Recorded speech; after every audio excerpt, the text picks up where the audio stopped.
Now, you had heard from her earlier, that emotional interview we had from the mayor of San Juan talking about the fact that she had people that were dying in hospitals.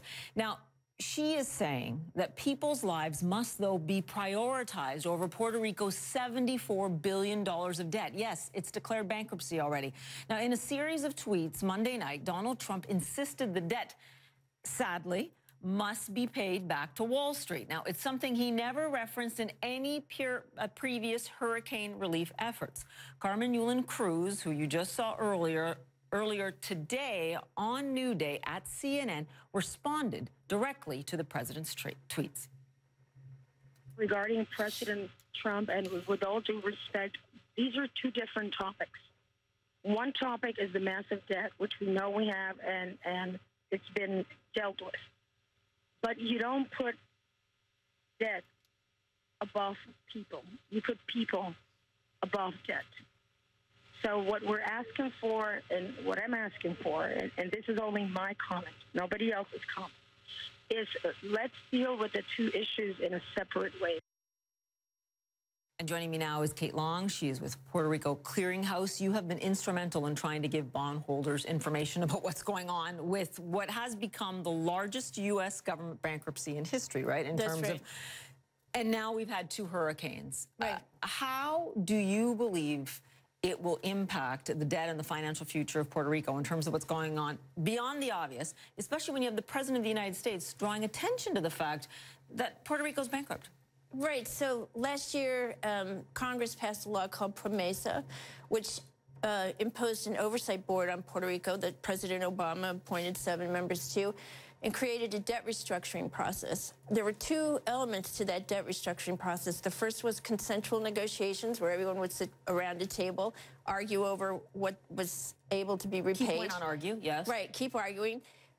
Essentially, though, the oversight board just skipped over that part of the process and went straight to court litigation. We now have dozens of court cases regarding the debt that are being litigated in federal court. I think President Trump signaled last night in his tweets that they're going to go back to the consensual side of this and try and get everybody to the table and come to some kind of agreement on the debt. That means, to use a term, everybody's going to have to take a haircut. Do you think that there is going to be more goodwill around that table when we see this severe humanitarian crisis going on in Puerto Rico? Yes, I do. Actually, there's 18 classes of debt in the Puerto Rico debt stack, which is very, very complex. And everyone has understood for several years that there will be haircuts. Will there be more haircuts now than everyone was kind of predicting? Maybe. It's hard to say, but everyone understands there'll be losses on this debt. Question is, can we do it quickly in several months, or are we going to litigate it for years and keep Puerto Rican government tied up in the courts? And that's the key thing. If this doesn't get tied up, how much will it hamper Puerto Rico's efforts to really emerge from this after more than a decade of recession? So Puerto Rico cannot go forward with all this litigation hanging over it regarding the debt. Really, the debt needs to be, honestly, President Trump needs to make a deal here. He says he can do it. You know what? This may be a godsend, really, and if he's interested, I'm sure he is. He himself has discharged a lot of his own debt in bankruptcy, so he understands what the process is.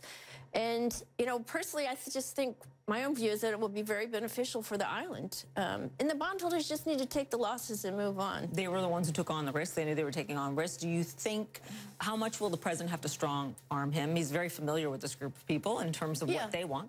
So let me just point out, this is a municipal bond. Most municipal bonds are held by retail investors, and 75% of the, basically around 75% of the bondholders are retail. They're mom and pops here. And then you have 25% held by the hedge funds. So it's not as though these are just vultures, circling around the island. This is just kind of everybody's, investment that they've had over a long period of time. And I think, basically everyone is willing to put something on the table, especially if we can do it in a consensual way and everybody understands that, there's losses here and they just have to be absorbed. And to be clear, this isn't crass. If we don't talk about the debt, then we can't talk about rebuilding. Right, exactly, especially when it comes to the power company, because the bonds of the power company are, an impediment to developing any kind of future for that system. This is a hard time they're having on the island now without power. Right. Kate, thanks so much. We'll continue to follow this issue. Appreciate it.